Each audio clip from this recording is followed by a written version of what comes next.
So imagine someone publicly humiliates you. Maybe it's a devastating rumor at work or like a targeted campaign to completely ruin your social standing. Oh, yeah. That's a nightmare scenario. Right. And in that exact moment, your biology just completely takes over. Your cortisol spikes, adrenaline floods your system, and you feel this overwhelming, almost primal urge to just hit back. Absolutely. I mean, it is human nature to want to balance the scales. Exactly. You either lash out with equal force or you retreat and lick your wounds. It's fight or flight. But you, our listener, brought us this massive stack of sources today. Yeah, a really densely researched historical dialogue and this incredibly detailed dissertation. And they introduced this third option that completely short-circuits that whole biological response. So our mission for this deep dive is to unpack an ancient, highly unusual moral code that scholars call the Cruciform ethical complex. It's a fascinating concept. It really is. Yeah. We are going to examine the actual mechanics of how this code worked, discover whether it was, truly unique in the ancient Mediterranean world, and explore how it unexpectedly and permanently flipped one of history's most violent religious enforcers. Right, because what if the most historically disruptive thing you could do to an opponent wasn't to destroy them, but to launch a strategic, aggressive campaign of loving them? Which just sounds so counterintuitive. It does.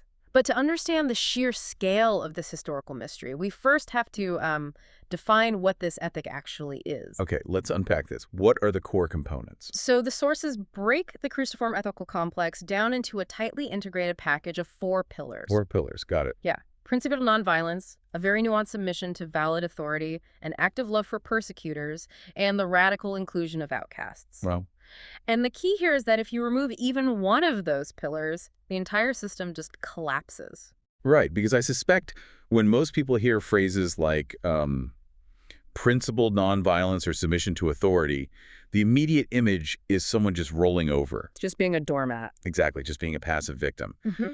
But the sources are so insistent that this was not about withdrawing from conflict. It was an incredibly active, almost confrontational form of resistance. Yeah, it really was. It's like an ancient form of strategic moral jujitsu. I love that. That analogy captures the mechanics perfectly. You are basically using the aggressor's own momentum to throw them off balance. How so? Like, give me an example from the ancient world. Well, the sources dive into the analysis of scholar Walter Wink. He examined that famous ancient instruction of turning the other cheek. Right, which we usually just read as a command to take another beating. Exactly. But Wink looked at the cultural and physical realities of the ancient Near East. Think about it. If you are an oppressed person, say, a Judean subject, and a Roman superior strikes you on the right cheek, Okay. how does a right-handed person physically do that? They have to use a backhand slap. Oh, wait. Because if they punch straight, it hits the left cheek. Exactly. So a backhand slap isn't just physical violence. Yeah. That's a specific, calculated insult. Precisely. A backhand slap was reserved exclusively for inferiors. I mean, masters did it to slaves, Romans did it to occupied subjects. It was entirely designed to establish dominance. So what happens when you turn the cheek? Well, if the victim turns their head and offers the left cheek, they make it physically impossible for the aggressor to use a backhand. Oh, wow. Right. The aggressor is now forced to strike with a closed fist.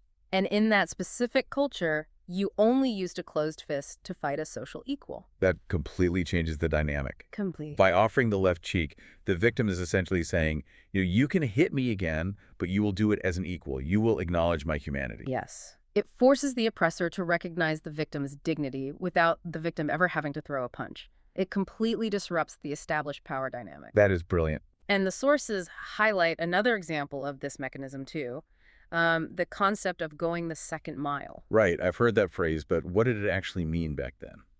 So Roman military law allowed soldiers to legally impress a civilian to carry their heavy packs. Just force them to carry their gear. Yeah, exactly.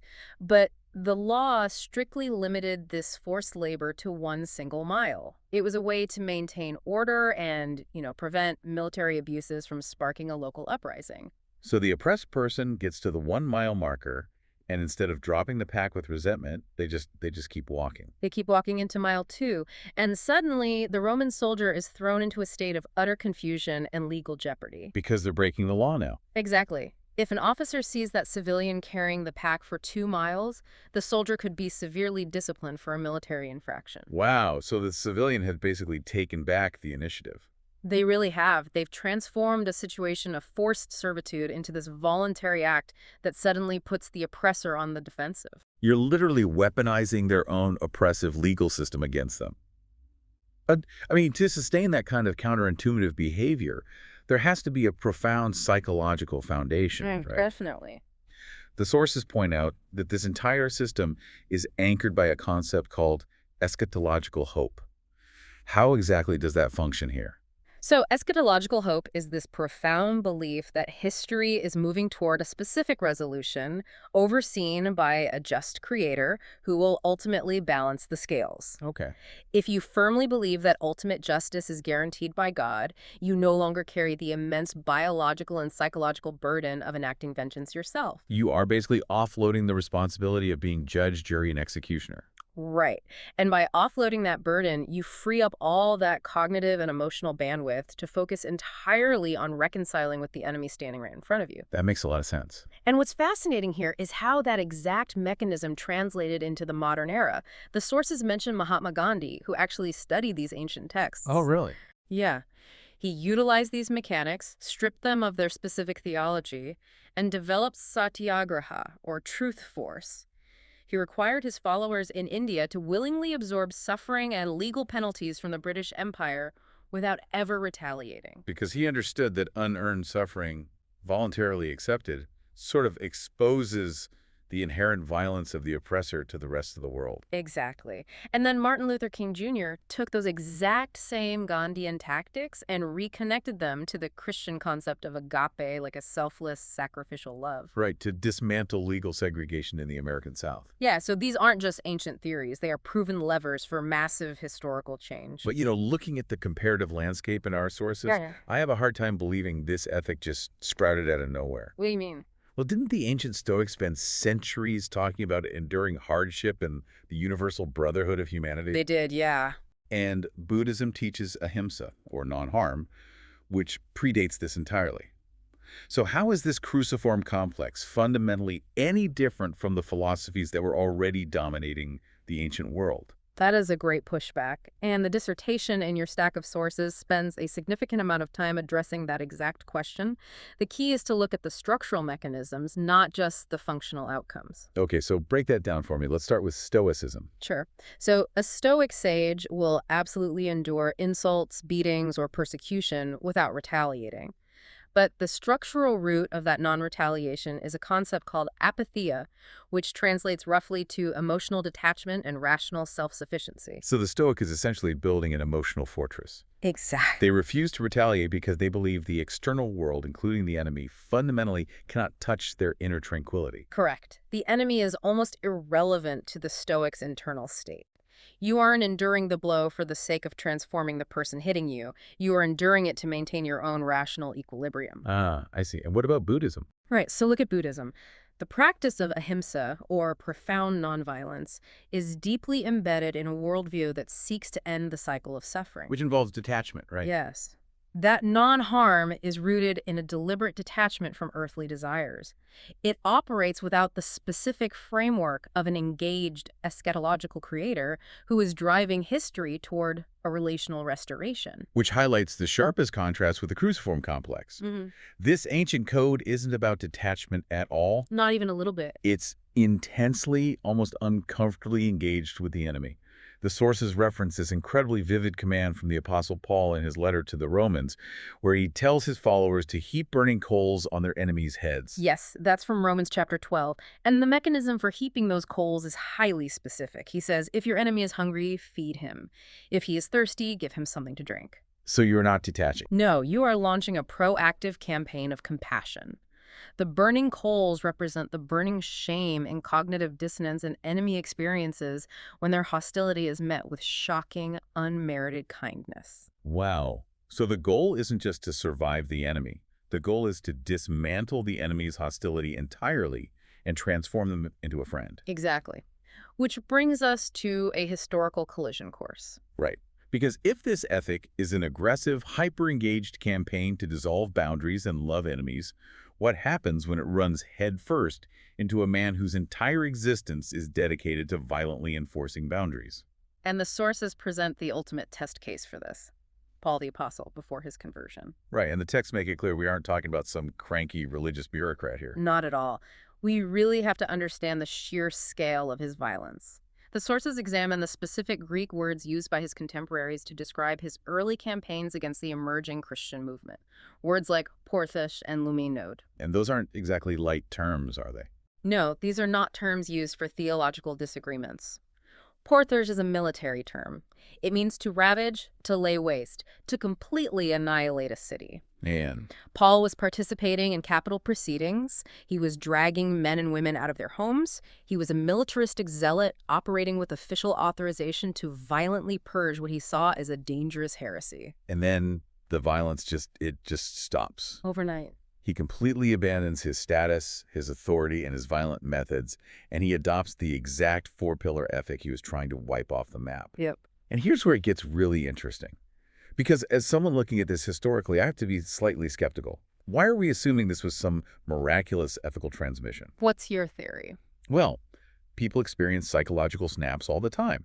Couldn't his brain, maybe burdened by the subconscious guilt of watching innocent people die, just shatter under the pressure and rebuild itself as the polar opposite of what he was? It's a fair question. Or, what if he realized he was on the wrong side of history and made a calculated pivot to become a leader in a new growing movement? So the dissertation systematically dismantles those alternative theories by looking at the historical and psychological realities. Let's look at the calculated pivot first. Okay. From a career perspective, converting was the worst possible decision he could have made. Really? Oh, absolutely. Christianity was a marginal, hunted sect with absolutely zero political power. By joining them, Paul immediately forfeited his elite status, his income, and his physical safety. He lost everything. Everything. He spent the rest of his life enduring shipwrecks, beatings, imprisonment, and eventually execution. No rational actor makes that career calculation. Okay, yeah, the career angle definitely doesn't hold up. But what about the psychological breakdown? Like a severe trauma response, a sudden overwhelming surge of guilt on the road to Damascus that just breaks his psyche. Right, so a psychological break or a sudden surge of guilt provides a very plausible explanation for why a person might simply stop being violent. If you are traumatized by your own actions, you might drop your sword and walk away. But a psychological breakdown does not spontaneously generate a highly complex, deeply integrated four-pillar ethical framework out of thin air. That is a really good point. A hallucination doesn't teach you the nuanced mechanics of turning the cheek, submitting to valid secular authority while resisting its idolatry, and proactively loving your persecutors. Right, to just invent all that data. Exactly. The scholar Jeremy Gabrielson addresses this in our sources. He argues that a total replacement of identity occurred. He writes, quote, "The violent Paul died when Christ was apocalypsed in him. Now Christ in Paul shakes Paul's life in the flesh in a cruciform existence." So the psychology might explain the halt of violence, but it entirely fails to explain the highly specific content of his new life. Precisely. So if career ambition is out and a generic psychological snap can't explain where he got the specific data for this new moral code, and we've already established he didn't just borrow it from the Stoics or the Buddhists, Right. we are staring at a massive historical gap. How exactly did this militaristic enforcer download this specific ethical package? Well, the sources propose that the only historically robust explanation is the encounter hypothesis. The encounter hypothesis, what is that? It means Paul didn't invent the code. He encountered the remembered Jesus. And the sources outline a brilliant two-stage model to explain exactly how that transmission happened. Okay, lay it on me. Stage one is the famous Damascus Road experience. Paul experiences a vision of the risen Christ.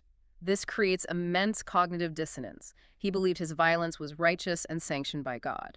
And the vision completely flips that. Exactly. The vision tells him that God is actually entirely aligned with the very people he is slaughtering. That realization shatters his theological worldview and stops his violence instantly. But again, a blinding light and a voice don't hand you a syllabus on nonviolent resistance. Exactly. And that is why stage two is the critical mechanism. Ananias. Ananias. Yes. Ananias is a member of the local Christian community in Damascus. He is exactly the kind of person Paul was sent to the city to arrest, bind, and drag back to Jerusalem for trial. Wow. And according to the texts, Ananias is instructed by God to go to the house where Paul is staying. Right? Just put yourself in Ananias' shoes for a second. You are being asked to walk into a room with a man who has official orders to destroy your life. The level of sheer terror he must have felt. Oh, it would be paralyzing. And yet, Ananias goes. He overcomes his completely justified fear, walks into the room, and the very first thing he says to this violent persecutor is, "Brother Saul." Brother Saul, that is He amazing. touches him, heals his temporary blindness, and baptizes him. In that single moment, Ananias physically models the cruciform ethic. He demonstrates the active, boundary-dissolving love of an enemy. Yes, Ananias serves as the historical bridge.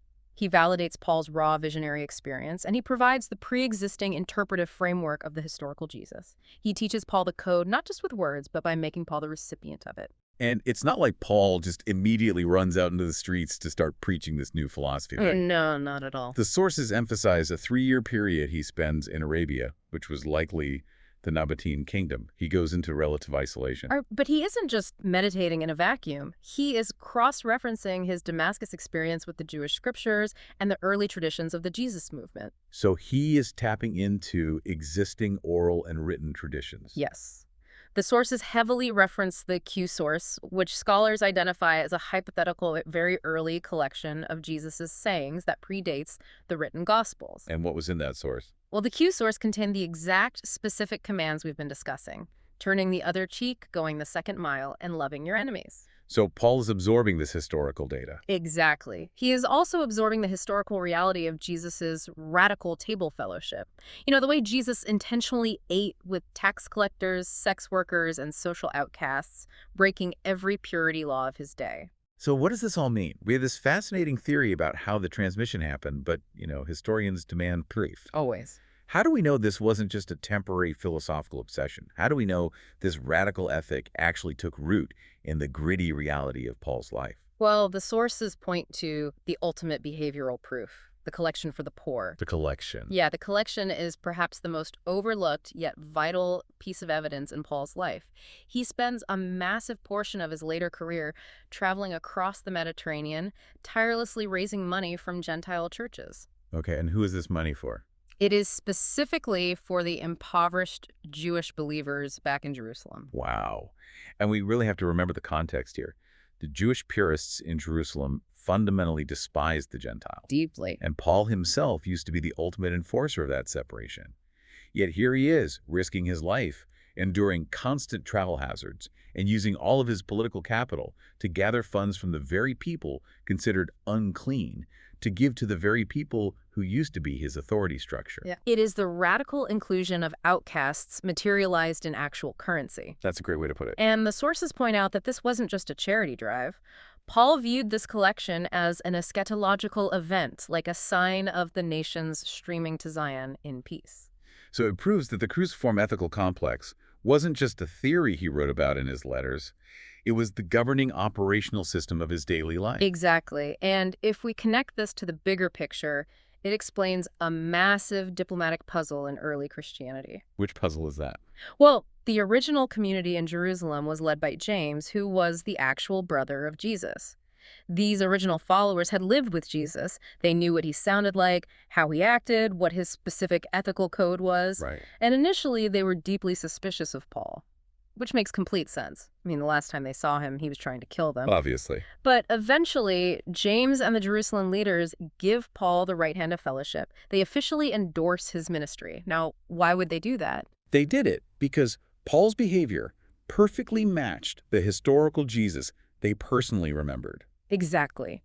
If Paul had emerged from the desert preaching stoic detachment, or if he had invented his own customized version of nonviolence, James and the Jerusalem pillars would have recognized the discrepancy immediately. They would have rejected him as a fraud. Without a doubt. The only historical reason they accepted this former warlord into their ranks is because his new moral jujitsu was the exact same highly specific code their founder had lived and died by. It is an absolutely incredible historical puzzle that just pieces together perfectly when you understand the mechanics of the ethic. It really does. And it brings us entirely back to you, the listener.